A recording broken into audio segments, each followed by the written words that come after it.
Pues muy buenos días a todos. Gracias por venir a este primer seminario del curso 2016-2017 del Grupo de Investigación Ciencia, Razón y Fe, el CRIF. Y pues en primer lugar quería agradecer al ponente de hoy, a José Manuel, porque la verdad es que ha venido desde Menorca, vino ayer, se va hoy, tiene un horario muy apretado, pero ha tenido la gentileza de venir para este primer seminario. Voy a hacer una breve presentación. José Manuel Muñoz es diplomado en Ciencias Religiosas por la Universidad de San Dámaso, es también licenciado en Biología por la Universidad de Valencia y es doctor en Lógica, Historia y Filosofía de la Ciencia por la UNED. Defendió la tesis este año, ¿no? En enero, una tesis sobre libre albedrío y responsabilidad moral, una aproximación desde la neurociencia. Actualmente trabaja como profesor en el Instituto Joan Ramis y Ramis en Mahón, en Menorca, y este año también va a impartir el curso de formación permanente Neurociencia y Libre Albedrío en la Universidad Nacional de Educación a Distancia.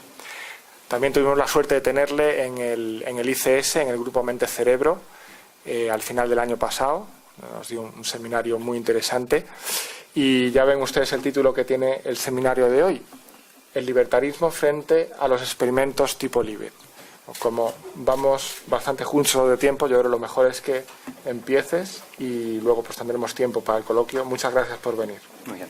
Pues muchas gracias a todos por venir hoy y muchas gracias a Javier por invitarme a venir. Para mí es un placer volver a esta universidad y poder intercambiar ideas con todos vosotros. No sé si se me escucha bien, espero que sí. Vale. Bueno, antes que nada, comentaros que he dejado una lista de la bibliografía que aparecerá en la presentación por si a alguien le interesa. Ahí hay varias copias. Bien. Bueno, he titulado la presentación El libertarismo frente a los experimentos tipo Libet. Cuando hablamos de Libet hablamos de unos experimentos muy célebres que tienen más de 30 años y los experimentos tipo Libet engloban experimentos que de alguna manera u otra han tratado de emular estos experimentos originales. Pero el experimento original de Libet también lo vamos a meter en este grupo de tipo Libet. Bien, los experimentos tratan sobre la secuencia temporal en la electrofisiología de ciertos actos voluntarios y han dado lugar a un acalorado debate tanto en filosofía como en neurociencia. Y son muchos los autores que han visto en ellos una prueba o fundamentos contra la existencia de las acciones libres por parte de los agentes, por parte de los seres humanos. Otros experimentos más recientes, como digo, que han tratado de emular pues un poquito la filosofía general en que está planteado estos experimentos, se han efectuado con otro tipo de técnicas y han dado lugar a resultados que, según algunos, conducen a la misma conclusión, que enseguida veremos cuál es. Sin embargo, la línea de argumentación que siguen los defensores de que no existe un libre albedrío basado en estos experimentos, tiene, en mi opinión, no solo en mi opinión, sino en la opinión de muchos autores, es un argumento que no es infalible y que ha recibido importantes críticas, tanto desde la neurociencia como desde la filosofía. En este seminario lo que trataré de hacer es, en primer lugar, exponer los rasgos esenciales de este tipo de experimentos. En segundo lugar, mostraremos las posturas de destacados autores, algunos defendiendo el argumento contra el libre albedrío basado en estos experimentos y otros, algunos defendiéndolo y otros atacando este argumento.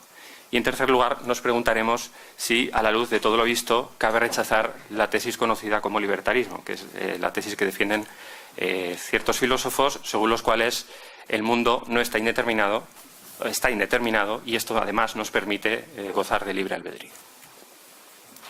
Bien, los experimentos de Libet, los primeros son de principios de la década de los 80. El interés de Libet se centró en la electrofisiología de la volición en relación con el origen de ciertos actos voluntarios y la aparición de un cambio eléctrico en el cerebro conocido como Bereshaft Potential en su versión original, Readiness Potential en inglés, potencial preparatorio en castellano. A partir de ahora lo abreviaremos como RP. Utilizaré como guía la publicación del Libet de 1999, donde un poco recapitula todas sus conclusiones y los experimentos, pero son muchos los trabajos que fue publicando desde el experimento original.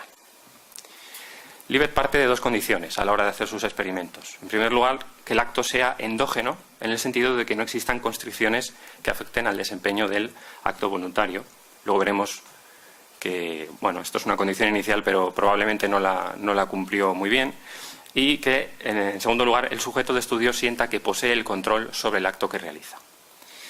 Todo esto lo logró, o trató de lograrlo, sin una restricción temporal, es decir, los sujetos efectuaban un movimiento, en concreto un golpe o una flexión de la muñeca o un dedo, en cualquier momento en que sentían el impulso de hacerlo. Es decir, no tenían una obligación desde el punto de vista temporal.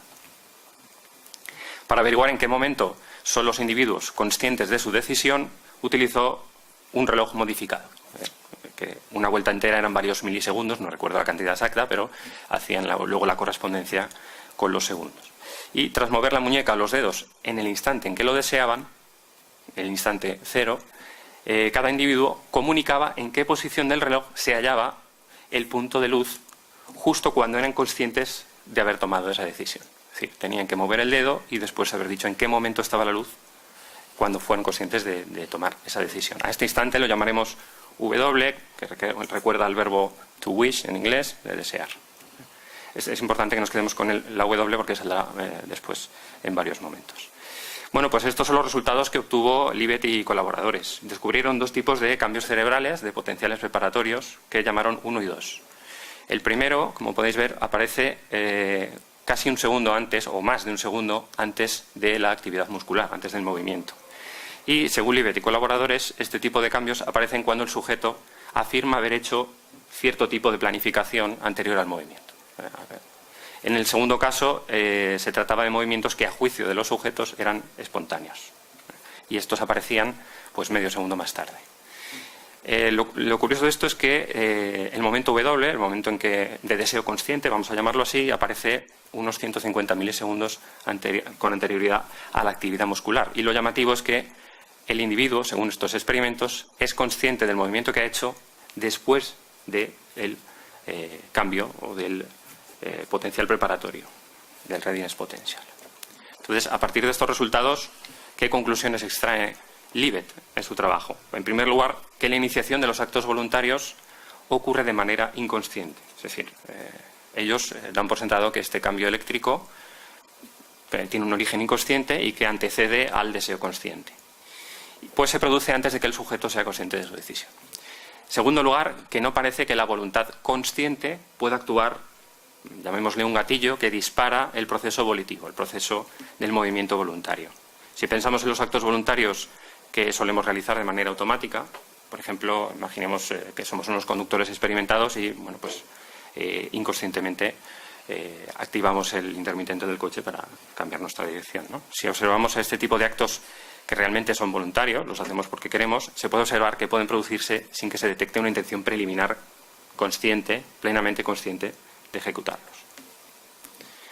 En tercer lugar, a pesar de que los actos investigados por Libet son eminentemente simples, sostiene que tienen un gran impacto a la hora de considerar todos los tipos de actos voluntarios, independientemente de su grado de planificación o de complejidad.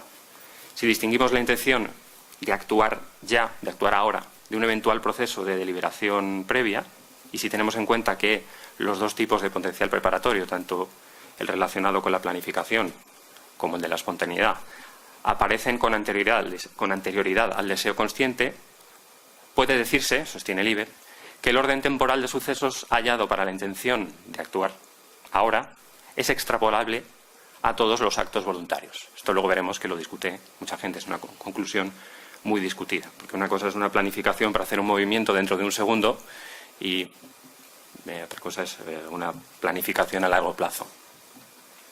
Bien, después del experimento de Libet, en los primeros años, la verdad es que hubo bastante unanimidad entre los científicos y se dio por sentado que este experimento, en gran medida, derrumbaba la creencia en que teníamos una libertad de elección. Sin embargo, con el paso del tiempo fueron surgiendo más dudas y se trató de emular los experimentos con diferentes técnicas, intentando mejorar ciertos aspectos o para intentar corroborar lo que estos experimentos decían. A estos experimentos los vamos a llamar experimentos tipo Libet. Lo interesante es que, como veremos, conforme ha ido pasando el tiempo y los experimentos se han ido haciendo más sofisticados, se ha pasado de que los experimentos al principio parecían confirmar las conclusiones de Libet, pero según nos acercamos al momento actual, parecen hacer todo lo contrario. Uno de los primeros que se hizo fue el de Hagar y Heimer, en el cual los participantes movían una de las dos manos mientras se les medía el potencial preparatorio general y el potencial preparatorio lateralizado, es decir, el que está en el hemisferio opuesto a la extremidad que movíamos, que es el que corresponde a los movimientos. Algunos declaraban haber establecido una intención de movimiento temprana y otros una intención más próxima al movimiento, es decir, planificación o espontaneidad, igual que en el experimento original. El RP, el potencial preparatorio, aparece en el mismo momento en ambos casos. Sin embargo, el lateralizado aparece mucho antes, cuando las intenciones eran más tempranas o más distales, que se llama, más a largo plazo. Entonces, la conclusión que extraen es que cuando el potencial preparatorio se lateraliza, ya debe haberse producido una elección. Pero lo que tenemos aquí es, de nuevo, que un cambio cerebral antecede a un deseo consciente de realizar un movimiento. Otro experimento, probablemente el más célebre después del que ha hecho Libet, es el de Sun y colaboradores, en el cual piden a los participantes que presionen un botón entre dos posibles mientras se observa su actividad cerebral con la técnica fMRI. Observan que en el 60% de los casos la elección de cada botón estaba correlacionada con una región cerebral concreta y que la activación de dicha región llega a anticiparse incluso 10 segundos al movimiento. Esto, para algunos, es una prueba de que, de manera inconsciente, con una antelación bastante considerable, tomamos una decisión sin ser consciente de ella. Luego lo veremos.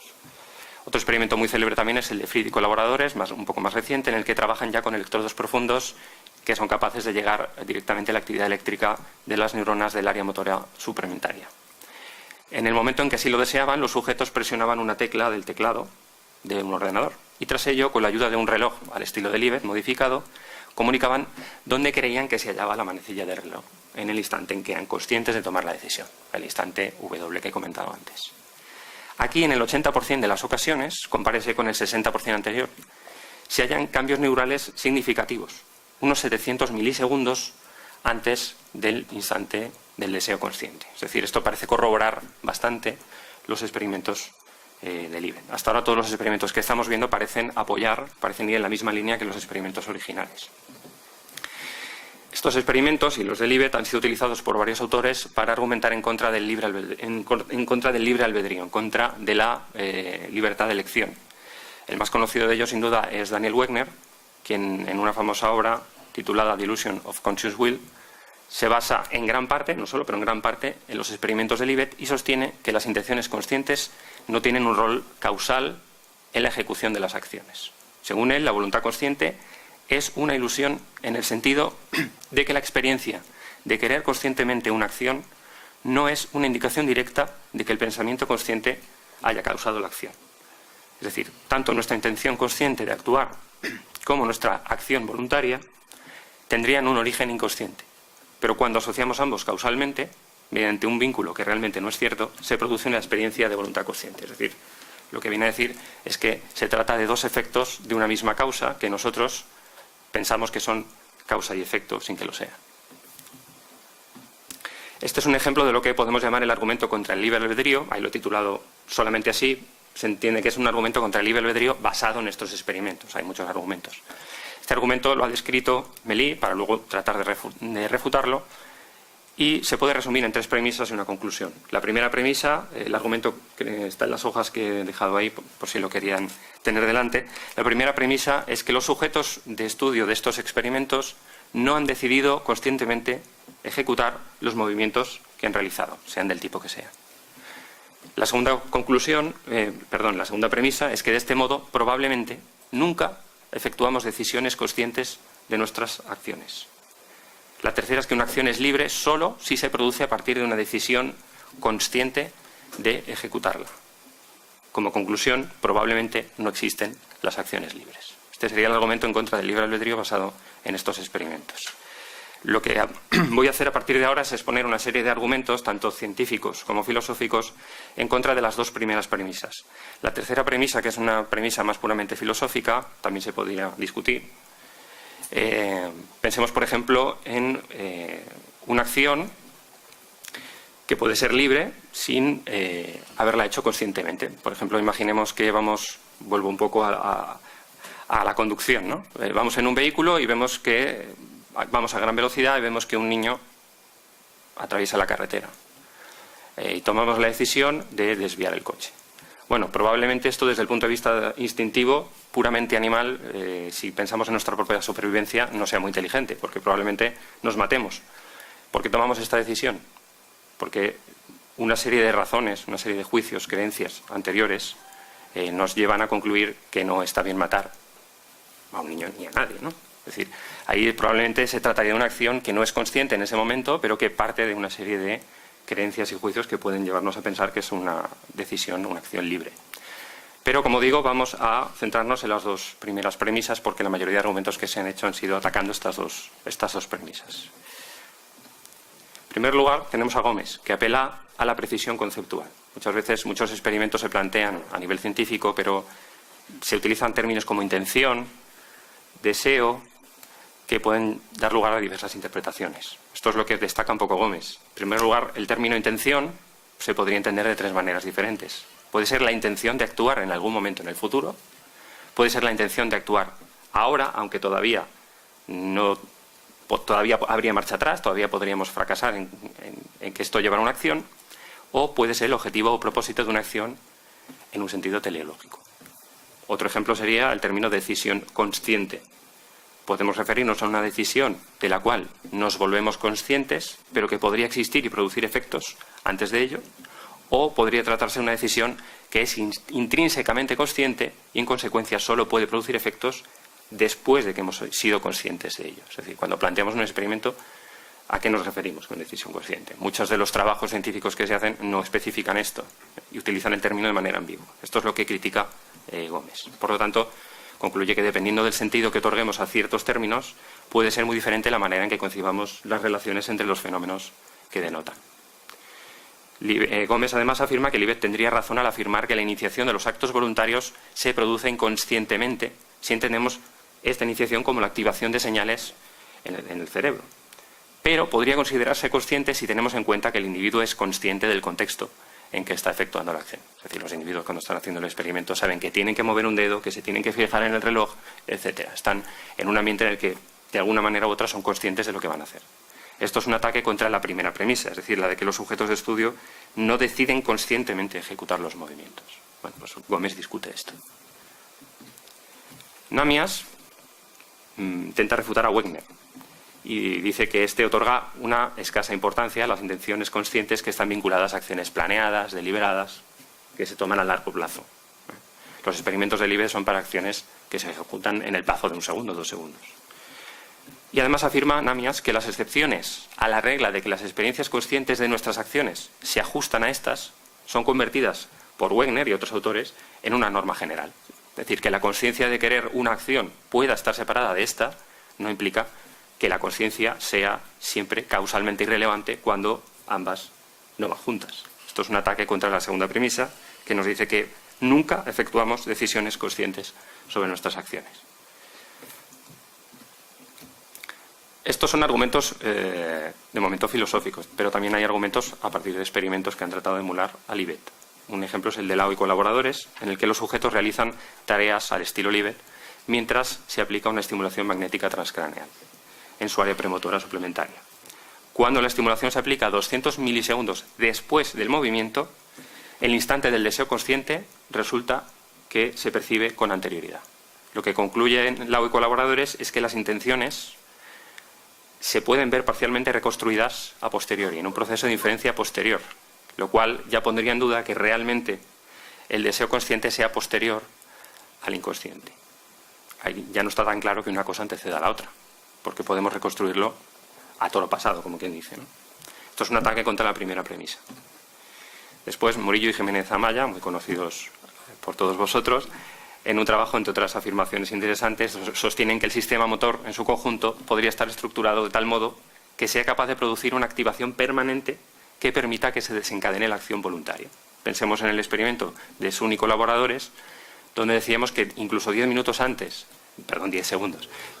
antes de llevar a cabo el movimiento ya había una activación cerebral. Pues esto podría ajustarse a esta postura, ¿no? Una activación permanente, una potencialidad, digamos, ¿no? Esto sería también un ataque contra la primera premisa.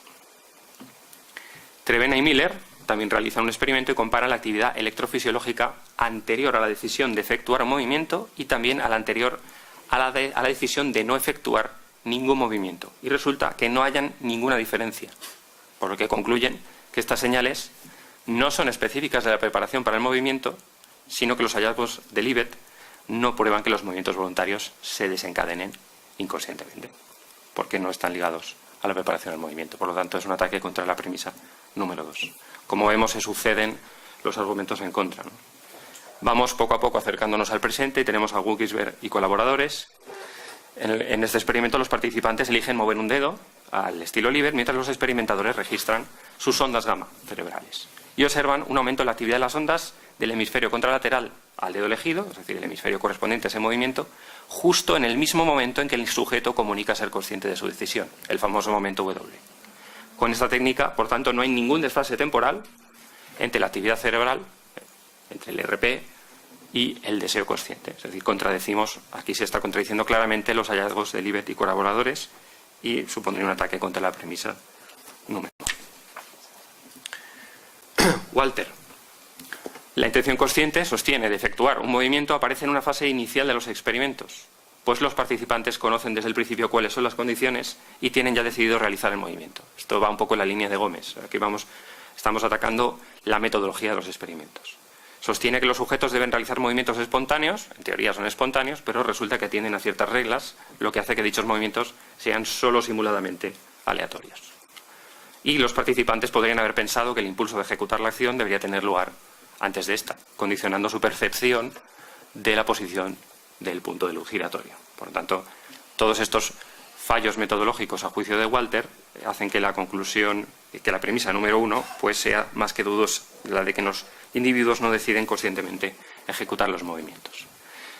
Y ya estamos en el 2014 y en un libro reciente Melis ataca dos experimentos que son el de Sun y el de Fried. Sobre el de Sun destaca, como hemos dicho antes, que la correlación entre la actividad de la región cerebral correspondiente y el botón particular que se pulsa solo se da en el 60% de los casos. Recordemos que por azar sería un 50%. Se trata, evidentemente, de una correlación bastante baja y lo que Melis sostiene a partir de esto es que lo que los científicos detectan incluso 10 segundos antes del movimiento no es más que probablemente un sesgo o una ligera inclinación inconsciente a realizar un movimiento, pero que esta inclinación no determina en absoluto esa acción posterior. Estamos inclinados, pero no determinados. Dice Melis que nos pongamos en el lugar de los sujetos. Tenemos que presionar una serie de botones varias veces seguidas, una vez tras otra, y quizás de manera vaga llevamos un registro de lo que ya hemos hecho. Entonces tendemos a igualar un poquito cara y cruz, como en las monedas, ¿no? Y al final, inconscientemente, lo que estamos haciendo es condicionar nuestros movimientos futuros, para que no nos pase como el famoso asno de Buridan, que para no morirse de hambre y de sed tenía que haber comido y no hizo ninguna de las dos cosas, ¿eh? Pues al final se trataba de pulsar un botón y qué más daba, ¿no? También critica el experimento de Fried y colaboradores, en el que, al igual que los experimentos de Libet, los sujetos deben efectuar una difícil tarea, dice Melis. Tienen que atender a sus impulsos mentales y además estar fijándose en un reloj que está, venga a dar vueltas. Y esto puede viciar los resultados. Aunque aquí es cierto que la correlación es mayor, es un 80% sigue sin ser una capacidad predictiva que nos pueda permitir afirmar que hay determinismo de una acción. Pero Melis continúa criticando y dice que aunque un impulso estuviera en efecto determinado por procesos inconscientes, y más, pensemos que sí, que está determinado, estos procesos inconscientes no determinan la acción de presionar la tecla o mover el dedo, porque el sujeto podría no haber pulsado la tecla o no haber movido el dedo. Lo que pasa es que el diseño experimental así lo requiere. Claro, si tú me pides que pulse el botón, pues lo pulso, pero podría no haberlo hecho. Esto es un ataque contra la premisa 1, pero también ataca la premisa 2. En los experimentos tipo Libet, dice Melis, los participantes ejecutan acciones de modo arbitrario. Claro, pero ¿por qué deberíamos esperar que sus impulsos surjan a partir de procesos conscientes? Mover un dedo, una muñeca. Si no surgen de manera consciente, pues tiene que ser inconsciente. Pero esto no significa que los procesos cerebrales inconscientes dictaminen todo nuestro comportamiento. Todos estos ataques han dado lugar a que pues ciertos autores propongan sugerencias de mejora de los experimentos de tipo Libet. Pues algunas son instrucciones más sencillas para los sujetos de estudio, que no tengan que hacer tantas cosas simultáneamente, utilizar estados mentales de flujo o zona en los que la persona está completamente inmersa en la actividad que ejecuta, con lo cual es más fácil llevar un registro más directo. Emplear simultáneamente varias técnicas de registro. Que los sujetos de estudio comuniquen sus impulsos instantáneamente y no después. O emplear pruebas más intermitentes e inesperadas para que se favorezca la espontaneidad. Y por último, que los sujetos transmitan en voz alta los pensamientos que están teniendo. Bueno, estas son sugerencias, pero han dado lugar a que se hayan tratado de mejorar los experimentos anteriores y en los últimos 2 años hay un par de experimentos bastante interesantes. El primero es el de Hensi y colaboradores del año pasado. Y en este experimento, mirando ciertas palabras en un monitor de ordenador, los sujetos tenían que ejecutar 2 tipos de tareas, mientras se observaba su electroencefalograma. La primera era una tarea motora simple. Cada sujeto tenía que pulsar un botón entre 2 posibles, siguiendo las instrucciones estrictas de los experimentadores. O este, el que yo te diga. La segunda era tarea deliberativa, consciente. Tenían que elegir qué botón pulsar, atendiendo a un criterio más o menos complejo. Esto es como algunos juegos de Internet que salen. El botón derecho, si el color y el significado de la palabra que aparece en el monitor coinciden, botón derecho. Si no coinciden, botón izquierdo. Esto ya requiere pararse a pensar, deliberar. Lo que encuentran es que en las tareas simples, el electroencefalograma muestra un determinado patrón de potenciales corticales, positivo, negativo, positivo. En las tareas deliberativas encuentran el mismo patrón, pero antes de ese patrón aparece un registro negativo precedente. Lo que sostienen Hensi y colaboradores es que este potencial podría corresponder al momento final de la deliberación y que podríamos encontrarnos así ante el correlato neurofisiológico de un proceso consciente. Por lo tanto, contradirían la segunda premisa, que probablemente nunca efectuemos decisiones conscientes de nuestras acciones. Bueno, pues aquí tenemos un correlato neural, neurofisiológico de probablemente una decisión consciente.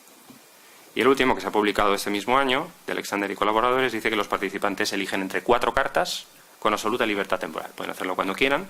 Y en la mitad de los casos deben presionar un botón en el momento en que han efectuado la decisión, y en la otra mitad de los casos no deben hacer nada.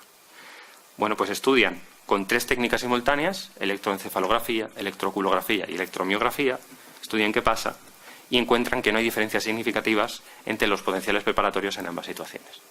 Por lo tanto, también aparece un RP en procesos que al final no desencadenan un movimiento. Por lo tanto, su conclusión es que el potencial preparatorio nace de procesos meramente cognitivos y no refleja procesos relacionados con la producción de movimiento. Es decir, cuando no obligas al individuo a que haga el movimiento, también aparece el potencial preparatorio. Y aquí vamos al libre albedrío. De momento hemos estado hablando de la libertad de voluntad, la libertad de elección. Lo que pasa es que se trata de un concepto muy escurridizo. La concepción de libre albedrío que se utiliza en los estudios tipo Libet, según Murillo y Jiménez Amaya, es el de causa consciente que puede provocar cambios en el mundo físico. Este es el concepto que se utiliza más en los últimos años, pero como bien dicen, no se trata de la mentalidad clásica, según la cual la libertad es la capacidad para actuar por medio del conocimiento del bien en cuanto tal, capacidad que puede crecer en pos del abierto. Pero hagamos como en el anuncio del famoso juego de mesa, aceptamos barco y vamos a dar por sentado que, bueno, pues que la libertad no hace falta que sea tan exigente y que el libre albedrío puede ser algo un poquito más que tiene que ver con cambios en el mundo. Lo que en las últimas décadas centra un poco el debate sobre el libre albedrío es no tanto definir el libre albedrío, sino qué cosas lo caracterizan. Y diferentes posiciones sobre el libre albedrío se centran en diferentes posturas, opiniones acerca de estas 2 características que vemos aquí. Las posibilidades alternativas, es decir, que un agente volitivo dispone de varias posibilidades entre las que elegir a la hora de decidir o actuar, y el denominado el control último, es decir, que el agente es la verdadera fuente, es el autor, es el origen último de sus decisiones. Algunos sostienen que estas 2 cosas son necesarias, que existen, otros que no son necesarias o que no existen, y esto da lugar a diferentes posturas. Las 2 grandes corrientes son denominadas compatibilismo e incompatibilismo. Los compatibilistas sostienen que el determinismo no impide que existan posibilidades alternativas de acción, ni impide que el agente tenga el control último sobre sus acciones. O algunos sostienen que, aunque las impide, no son necesarias para la libertad. Y después, dentro de los incompatibilistas, que son quienes sostienen que el determinismo impide el libre albedrío, porque impide ambas condiciones, pues tenemos 3 grandes corrientes. El determinismo duro, según el cual el determinismo es cierto, y como el determinismo es cierto y es incompatible con la libertad, no somos libres.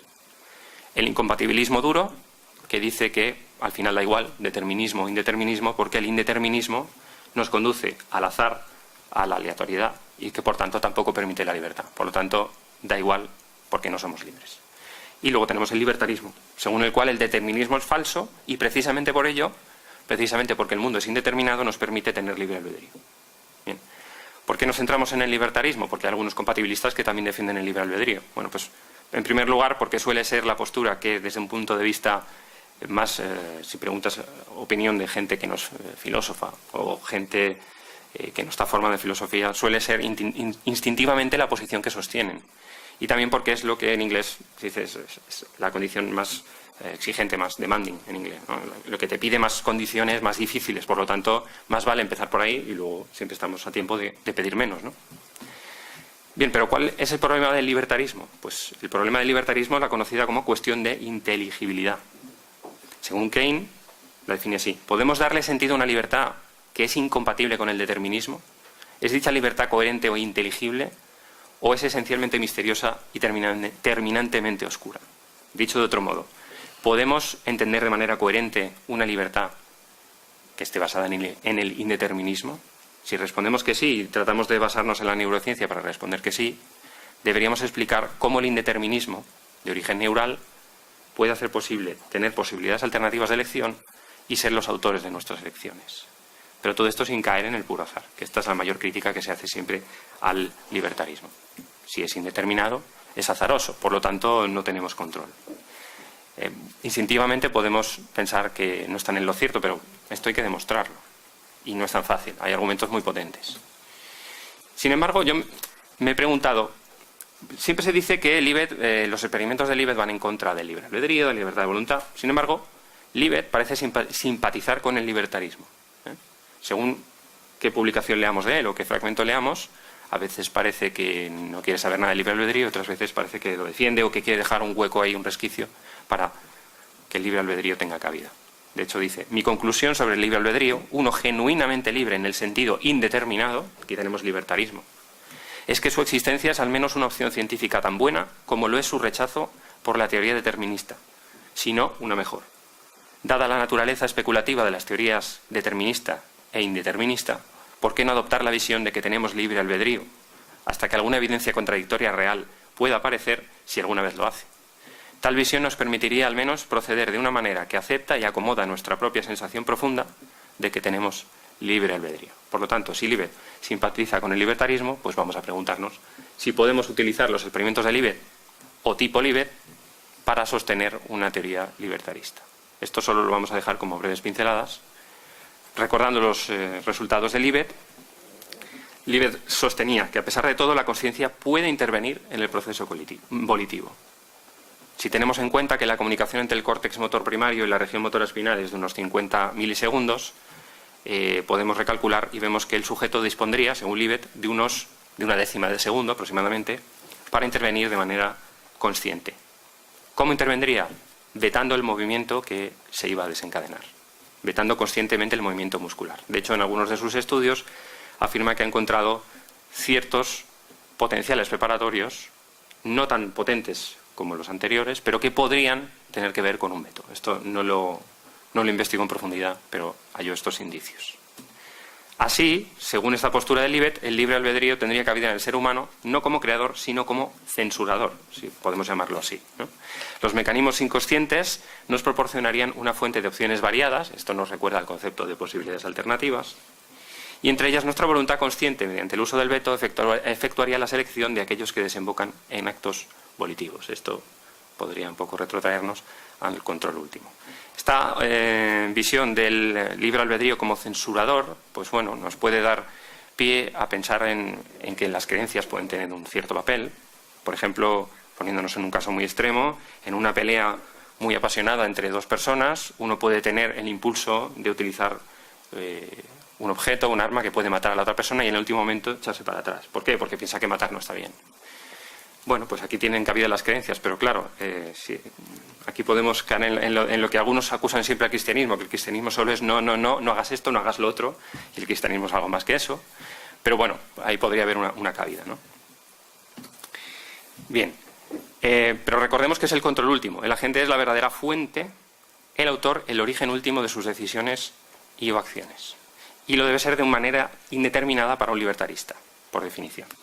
Así que un veto consciente, si es determinista, al libertarista no le vale para nada. Tiene que ser un veto, suponiendo, pongámonos en el caso de que este veto fuera el libre albedrío, una manifestación de nuestro libre albedrío, tendría que ser un veto consciente indeterminista. Tendríamos que lidiar con el conocido como argumento de Main, argumento de la suerte, argumento del azar, según el cual no existe el control último de un agente si la voluntad surge del indeterminismo, porque el indeterminismo conlleva el azar, la aleatoriedad. Por lo tanto, yo no puedo controlar lo que está indeterminado. Por lo tanto, tampoco soy libre. Este es un argumento muy potente que no es tan fácil, desde el punto de vista filosófico, no es tan fácil refutarlo.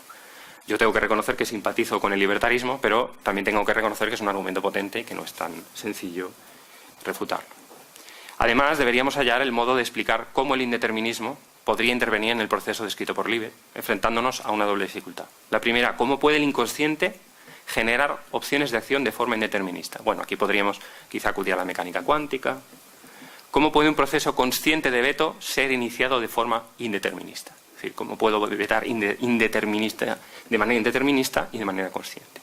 En definitiva, para que la postura de Libet pudiera, en la hipótesis que yo me he planteado, para que pudiera ser integrada por el libertarismo, el indeterminismo tendría que lidiar con todas estas dificultades. Tendría que estar en el origen de procesos inconscientes y de procesos conscientes, con lo cual debería haber puentes explicativos que habría que rellenar y quizás no sea fácil. Y además debería sortear el argumento de Main de la suerte, según el cual no hay control cuando hay indeterminismo, porque el indeterminismo conlleva el azar. Y bueno, pues me pongo a disposición de todas las preguntas que queráis. Muchas gracias.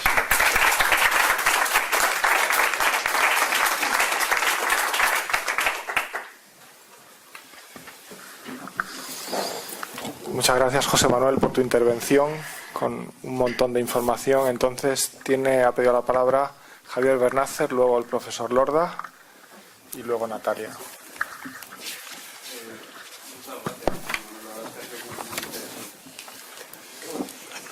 Sí. Nada, yo tenía solo algunos comentarios a lo que has dicho, más que preguntas. Pero bueno, lo primero de todo, con respecto a los experimentos tipo Libet, que son sin restricción temporal, eso creía yo hasta que hace poco tuve que revisar un artículo de un experimento tipo Libet y según decía, normalmente al voluntario se le pide que responda en el segundo ciclo del reloj, que son esos 2,6 segundos, me parece que es el ciclo, y piden... y son los trials, ¿no?, los eventos que tienen en cuenta, que se hagan la segunda vuelta. Entonces, claro, yo me quedé muy sorprendido al leer eso. Dije, vaya, pues menos libertad todavía, ¿no? O sea, ya parece que aquí la decisión libre en el experimento tipo Libet ya está complicado de encontrar, pues encima te restringen tanto la ventana de tiempo que, bueno, me quedé muy sorprendido, ¿no? Lo siguiente que quería comentarte, bueno, estaba esperando a ver si aparecía el veto, veía que no aparecía por ningún lado y digo, bueno, esto es algo muy importante, ¿no? Y al final lo has mencionado. Hay un artículo que no he visto citado que a lo mejor no sé si lo conocerás, te interesará conocerlo, es muy reciente, es de este año también. El primer autor son alemanes, un apellido terrible, pues Schulze Kraft es el primer autor, pero el senior es Heinz, que seguramente hayas leído de él porque es de los que más ha publicado de este tipo. Y es sobre el veto, es un experimento muy, muy curioso y es básicamente ponen al voluntario a competir contra la máquina. O sea, es una brain-computer interface en el que la máquina detecta cuando empieza el readiness potential, le avisa al participante que lo ha detectado y entonces él intenta vetar la acción. Entonces encuentran un punto de no retorno en el que ya no se puede vetar la acción, que son, según lo acabo de mirar, son 200 milisegundos. Bueno, digo, esto es un experimento sobre el veto que es bastante importante. Heinz, además, yo creo que también es un tipo importante porque es de los que al principio era como más reaccionario pro antilibertad y luego yo creo que está abriendo un poco las miras, ¿no? También quería decir, bueno, sobre lo que dices, que Libet parece ser libertarista, pues al parecer Libet era profundamente libertarista. Hay una filósofa que, bueno, es divulgadora de ciencia, ¿no?, sobre todo, que es Susan Blackmore, no sé si te sonará, que es de las que más se ha basado en los experimentos de Libet para negar el libre albedrío, y dice que ella tuvo la oportunidad de conversar con Libet poco antes de morir, y bueno, Libet le confesaba que él creía en la libertad profundamente. que bueno, pues sus experimentos decían lo que decían. Él nunca, yo creo que en ningún escrito fue realmente en contra del libre albedrío, sino que fueron más bien sus intérpretes, y desde luego aquí Susan Blackmore lo explica muy bien, ¿no?, esa conversación. Y ya lo último que quería, para no copar todo, es este concepto del deseo consciente, ¿no? Y esto me gusta mucho, esto se lo leí a Bennett y Hacker en sus bases filosóficas de la neurociencia, cuando hablaban de los experimentos tipo Libet. Dice, bueno, pero ¿qué es el deseo consciente de algo? O sea, tú puedes tener deseo consciente de beber agua, ¿no?, también llamado sed, puedes tener sed, pero el deseo consciente de ir a coger el vaso de agua no lo tienes.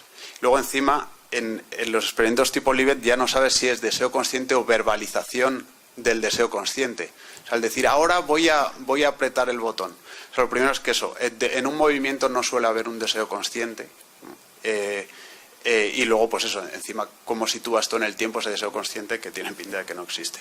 Y ya un poco para cerrar, a mí me ha servido mucho pues la filosofía de la acción de alguien que conoces, que es Carlos Moya. Porque claro, pues él habla de actos significativos, ¿no?, que son los típicamente humanos. Entonces, votar, casarse, ¿cómo lo pones tú en el contexto de un experimento tipo Libet? ¿No? Esos son los actos puramente humanos, donde podemos decir que está en juego la libertad humana, pero no dependen de la realización de un movimiento, ¿no?, de un acto motor determinado. Entonces, bueno, esto es todo lo que quería decir. Gracias por tus observaciones. Bueno, la observación sobre lo del segundo ciclo del reloj, pues la verdad es que en muchas publicaciones yo creo que Libet ni lo nombra, y te agradezco la observación, porque la buscaré, luego si quieres hablamos y me dices.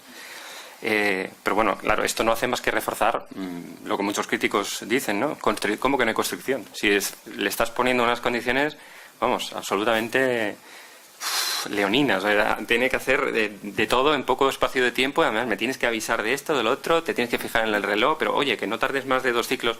Al final, las condiciones eran extraer conclusiones de algo así, pues bueno, ya lo hemos visto, ¿no? En el caso de Haynes, lo del intento de veto, claro, 200, si no recuerdo mal, me has dicho 200 milisegundos es el punto de no retorno. Claro, sostenía Libet que había unos 100 segundos o que podría, él lo especula, ¿no?, que podría haber unos 100 milisegundos, una décima, para vetar este experimento. Si es así, lo que hace es que derrumba esta posibilidad, ¿no?, porque estamos hablando de que una décima antes de lo que Libet dice, pues ya no se puede vetar un movimiento. Por lo tanto, hay un libertarismo basado en esta escasa posibilidad, pues es lo que he intentado decir, ¿no? Es muy poco para también intentar sostener un libertarismo. Efectivamente, Libet era libertario. A mí me da la sensación de que Libet no quería extraer conclusiones antilibertarias, pero que su manera de escribir es un tanto ambigua. Da la sensación de que desearía que las cosas no fueran como a él le salieron. No sé, da esa sensación a veces, ¿no?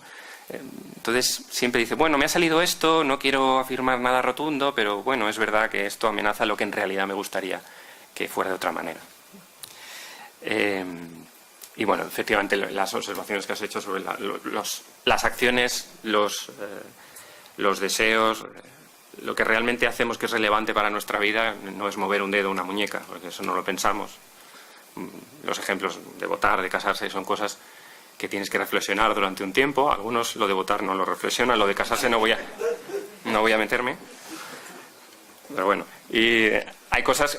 Lo que sí podría ser un acto quizás más o menos no consciente o más automático es el meter la papeleta en la urna, pero claro, esto viene de unos antecedentes causales donde hay unas razones, hay unas creencias, en fin, hay intención, hay deseos, hay intenciones.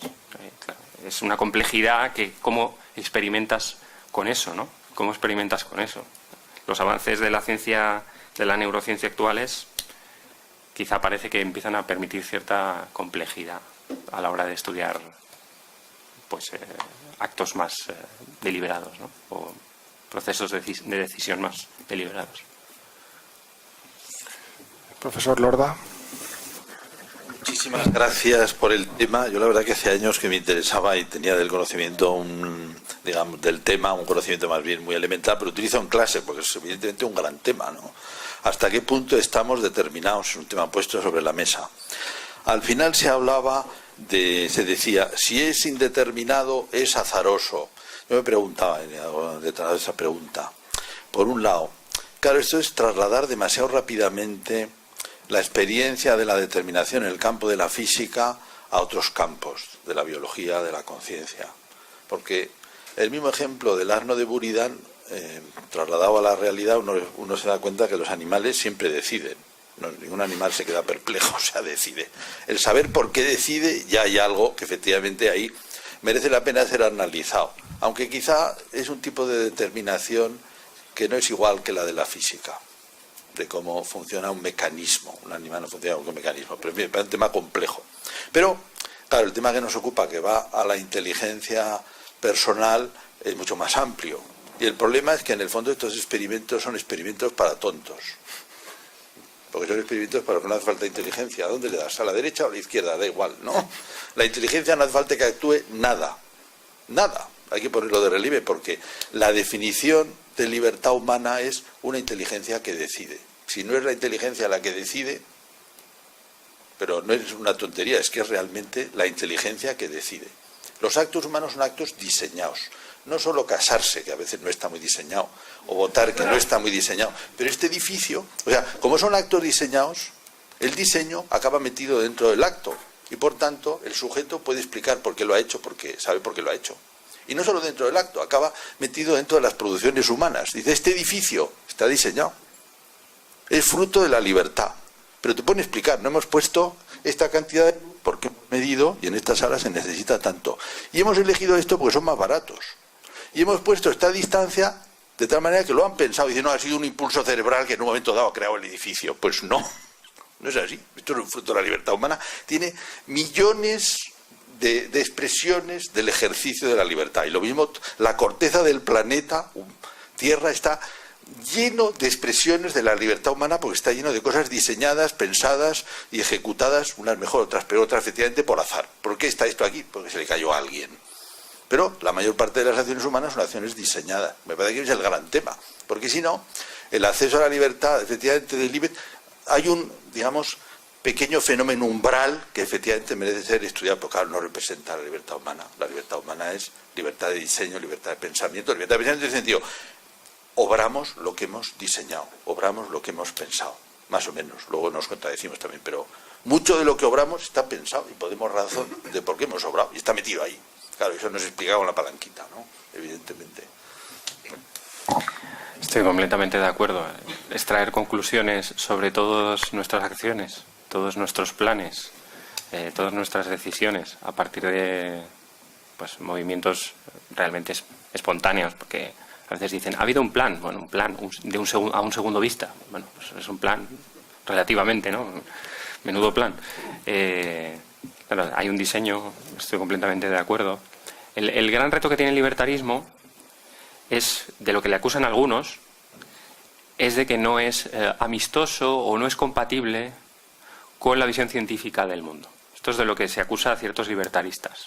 Hay libertaristas como Robert Kane que tratan de refutar esto, ¿no? Es decir, bueno, es que puedo usar la ciencia para decir que mis decisiones están indeterminadas y, bueno, ha dedicado toda su carrera a esto, ¿no?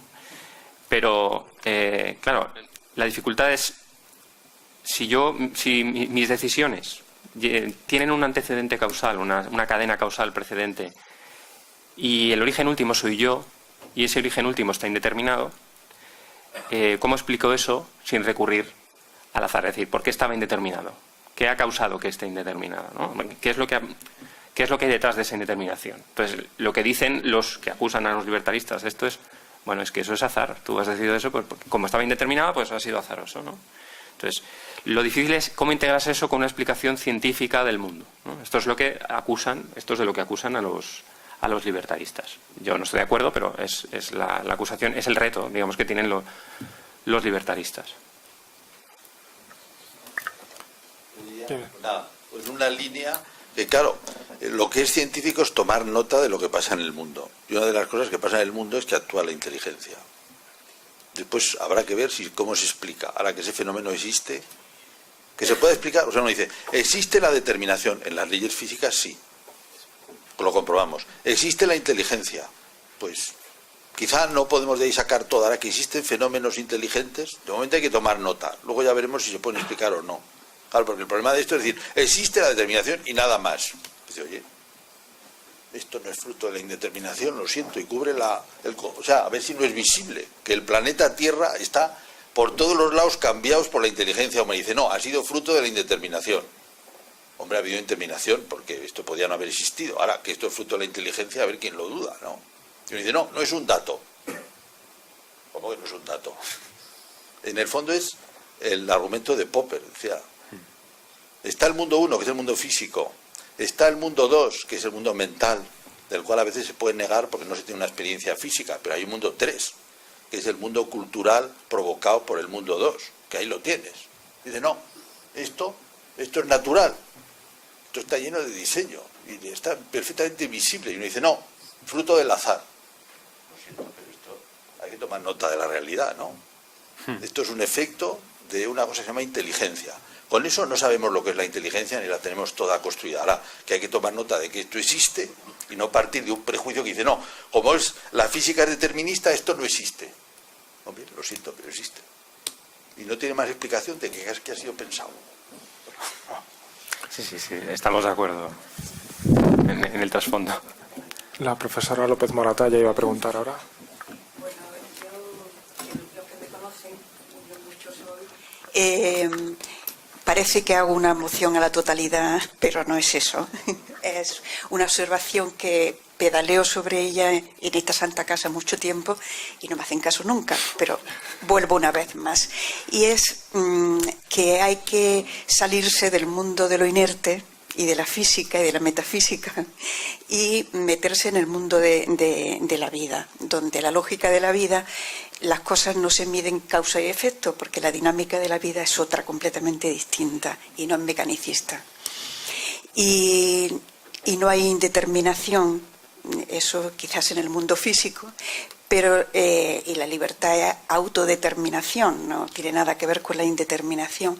Los procesos biológicos nunca son indeterminados, tienen ningún proceso, y si ya nos metemos en el cerebro, pues es muchísimo más, ¿no?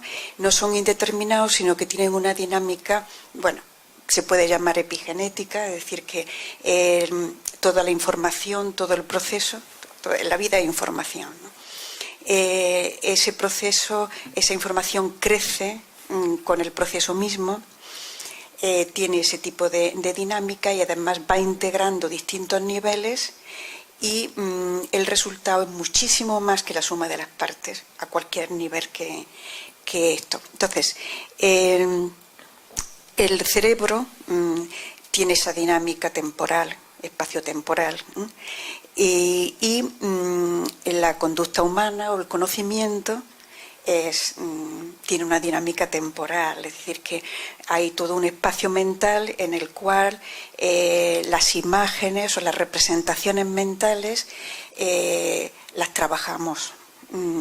Entonces, no es ni yo ni mi cerebro, es decir, es la persona, ¿no? Es decir, no sé, yo creo que duele a los oídos de la neurociencia oír de que qué causa qué.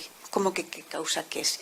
¿Es la voluntad la que causa el proceso cerebral? No, es que no hay ni el proceso cerebral causa nada. O sea,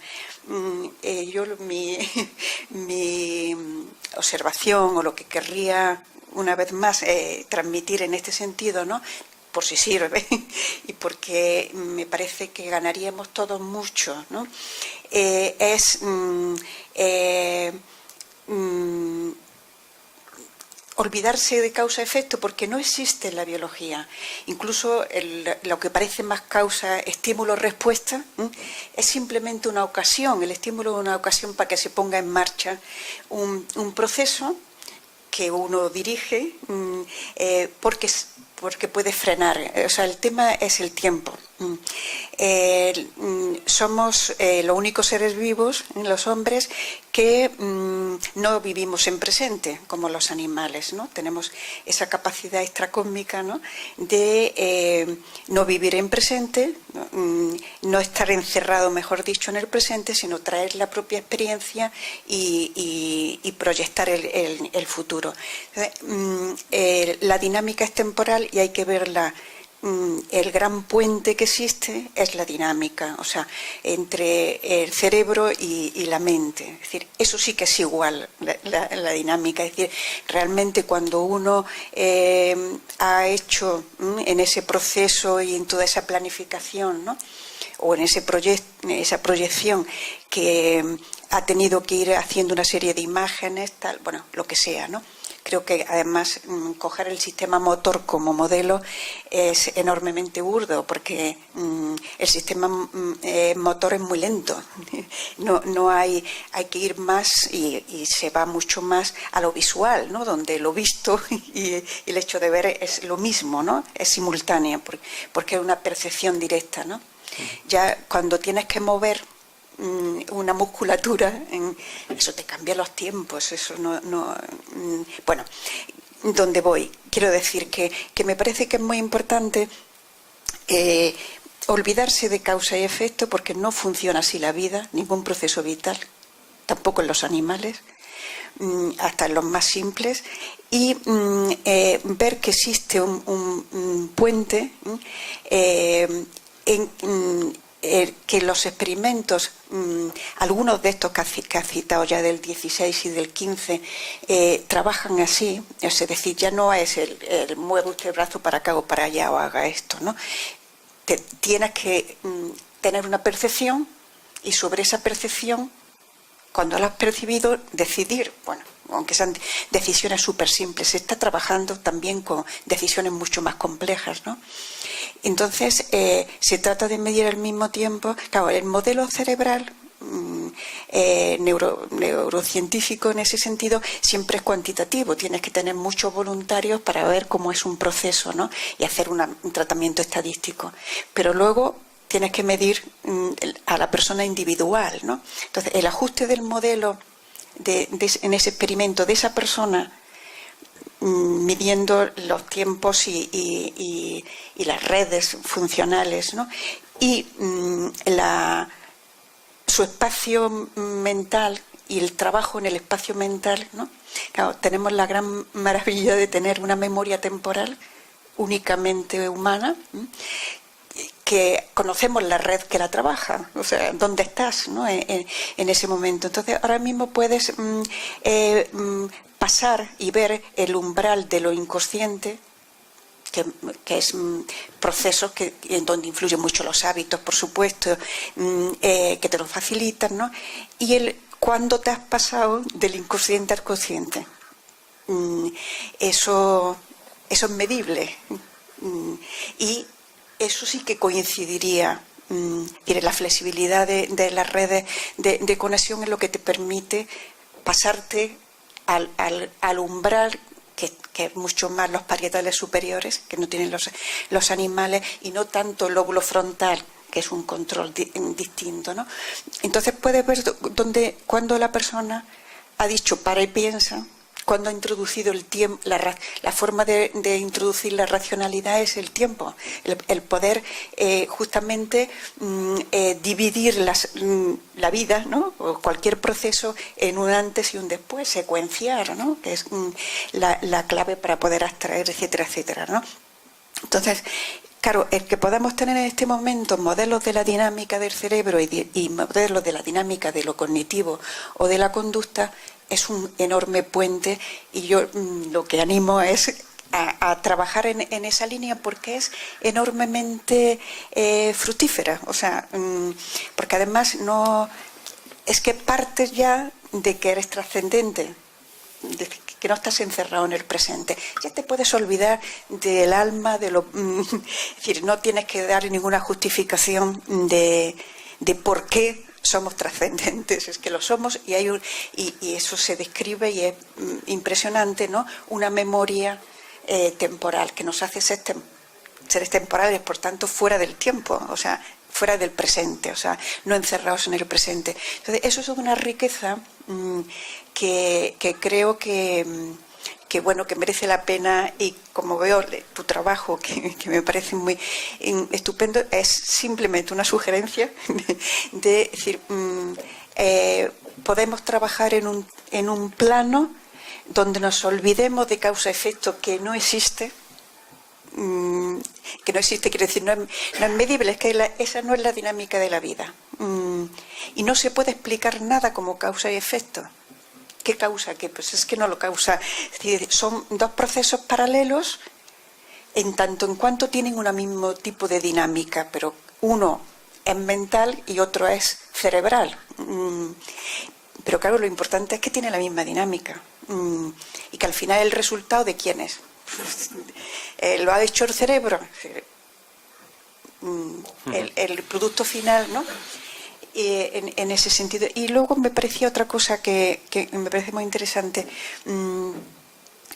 Bueno, y de todas formas, la determinación, la mecánica cuántica, por favor, es que eso, la vida no tiene nada de mecánica cuántica, en absoluto. Son la dinámica de los procesos irreversibles, que es la vida, porque es un proceso irreversible. De ahí, entonces, no podemos aplicar el mundo inerte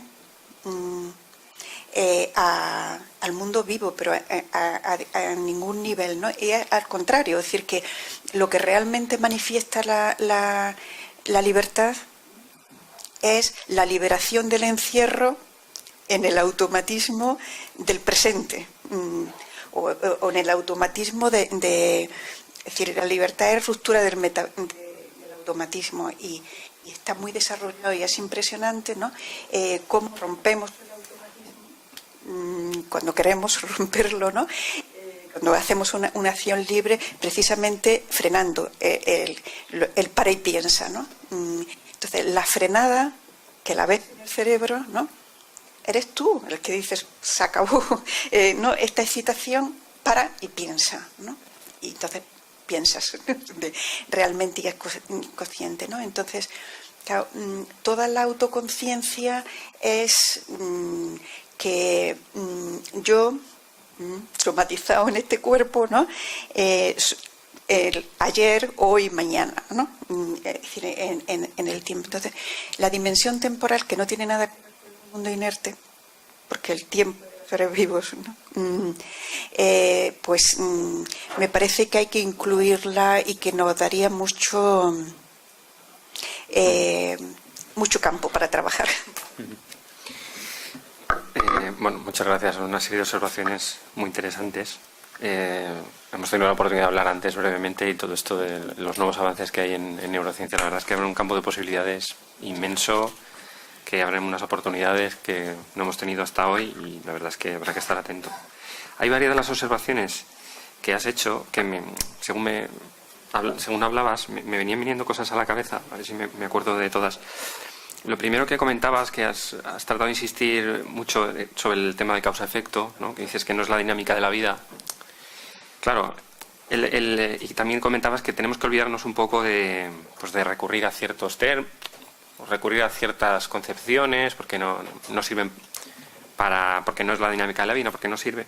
Pero claro, yo creo que sí que es cierto que la relación causa-efecto no deja de ser al final una explicación que requiere, incluso para refutarla necesitas una explicación filosófica. Es decir, claro, causa y efecto es que es un concepto filosófico y hay gente que afirma que no hay causa y efecto. Pero claro, hasta para eso necesitamos a la filosofía. No sé hasta qué punto con la ciencia, quiero decir, podemos demostrar eso. No lo sé, no lo tengo claro. No sé hasta qué punto podríamos.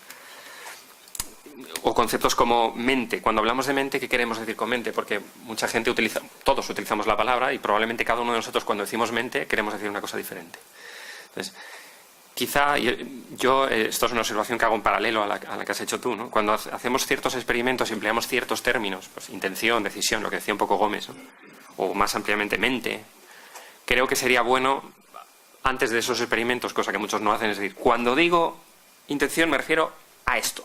O cuando digo mente me refiero a una serie de procesos cognitivos que tienen, es decir, acotar un poquito los conceptos, porque a lo mejor otro no está de acuerdo con la definición que usas con ese concepto, pero por lo menos sabe que te refieres a eso y ya está, ¿no? Sobre la mecánica cuántica, hombre, yo pienso que de alguna manera sí está yo creo que de alguna manera sí que está en la vida. Se cree que muchos procesos cuánticos están pues en los canales iónicos de la membrana plasmática, que esto, claro, son fundamentales en la comunicación entre las células, en los microtúbulos, se comenta también. Es decir, yo creo que están en procesos donde los orgánulos se transportan a través de la célula. Bueno, seguro que de esto entiendes mucho más que yo, pero yo creo que de alguna manera no podemos renunciar a ellas, en mi opinión. No deberíamos renunciar a explicaciones cuánticas, porque cuando hablamos de física no nos referimos solo, yo creo que no nos referimos solo a objetos inertes. Al final, un ser vivo es un objeto, a ver si que se me entienda, un objeto físico en el sentido de que está compuesto, por lo menos en parte, por elementos físicos. Entonces debemos, en mi opinión, recurrir a todas las disciplinas posibles e integrarlas. Y por último, el concepto de libertad como una rotura del automatismo es un concepto interesante. Aquí no tengo claro si cuando hablas de automatismo te refieres a determinismo o vas más allá sí, no lo sé, pero parece una manera interesante de verlo a nivel más experimental.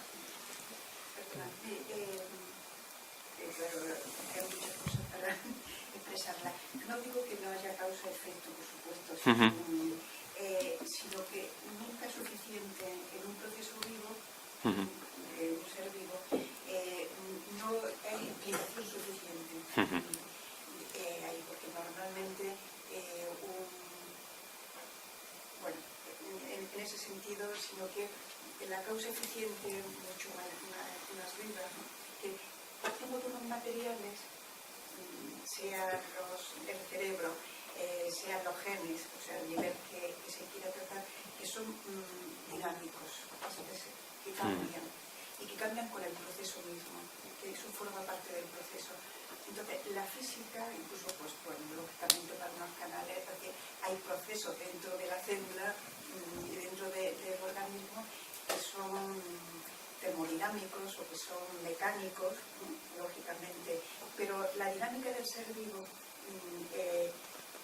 es donde esos procesos quedan integrados en un sistema que es donde nunca la suma, el resultado es la suma, porque el proceso mismo enriquece todo, siempre, ¿no? Entonces, hay una eficiencia, hay una finalidad que no hay en el mundo inerte, es decir, el conjunto de causas como trabajan en el mundo vivo, cualquier proceso del mundo vivo es muchísimo más rico que del mundo inerte. Y por tanto, hay, aunque esto sonará fatal, pero es muy real y creo que por la palabra más adecuada, lo mental emerge de la dinámica, de este tipo de dinámica. Se puede decir que emerge, no como causa, sino que justamente como lo que está ocurriendo en ese proceso es mucho más porque el mismo sustrato material, o sea, hay cambio de materia y hay cambio de forma, que eso es muy importante. O sea, continuamente la configuración de lo que estemos partiendo, de donde partamos, que sea un proceso cerebral, sea un gen, cualquier proceso de lo que parta, en el proceso mismo él cambia. Eso no hay más que en la vida, ¿no? Entonces, siempre del proceso emerge algo, ¿no? de otro nivel, ¿no? Entonces, los procesos mentales, no la mente, la mente podría ser un espacio mental en el sentido de combinación de representaciones mentales. En ese sentido. Sí, pues responde. No solamente no suena raro, sino que además ahora mismo decenas de pensadores hablan de esto, de emergencia de procesos mentales a partir de procesos físicos, y en pleno este mismo término también habría que distinguir qué tipo de emergencia hablamos. Creo que por lo que tú has dicho estás pensando en lo que se llama la emergencia contextual, es decir, no emerge de los simples procesos inferiores, surge los superiores, sino que a nivel superior hay otra escala de explicación donde hay procesos que son propios de esa escala explicativa que producen el... puede surgir si fuera causa-efecto, sí. Si fuera mecánico. Ahora, si ese tipo, Vale. si en el proceso mismo se enriquecen los mismos materiales que están partiendo de ahí, entonces sí emerge de ahí. Yo creo que vamos a pasar a profesor Sanguinetti, que quería preguntar, que ya estamos un poquito fuera de tiempo. No, una pregunta muy simple.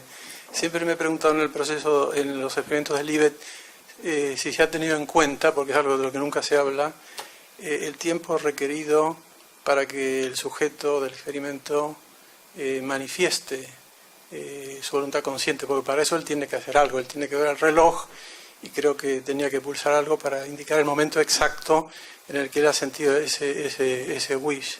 Y entonces eso supone un tiempo suplementario, aunque sea de milisegundos, y no he visto que nunca se hable de eso, ¿no? Lo que suele hacerse en este tipo de experimentos es comunicar después de la ejecución del acto cuando se vio el determinado punto de luz. Es decir, precisamente por esto también lo hace tan difícil estos experimentos. Después, ya cuando ha pasado, dices, pues yo cuando creo que era consciente de haber tomado la decisión, creo que la luz iba por ahí. Es decir, suena un poco contado así, la verdad que suena un poco ridículo, pero realmente se hizo así. Entonces, algunas de las sugerencias de mejora van por ahí, de intentar, no recuerdo en cuál de los experimentos era, tocar la tecla en el momento justo en que el individuo creía que era consciente de hacerlo. Sí, justo cuando él sentía que... Claro, ahí me imagino... Claro, ahí me parece que la comunicación pues en unos 50 milisegundos, 100 milisegundos entre que sientes el impulso y ejecutas el acto, ¿no? Creo que está entre los 50 y los 100. Muy bien, no sé si el tiempo nos determina, pero nos condiciona y creo que se va a terminar con este buen sabor de boca y agradecer al ponente su conferencia y esperar que vengas más veces por aquí, ¿no? Será un placer, muchas gracias. Muchas gracias.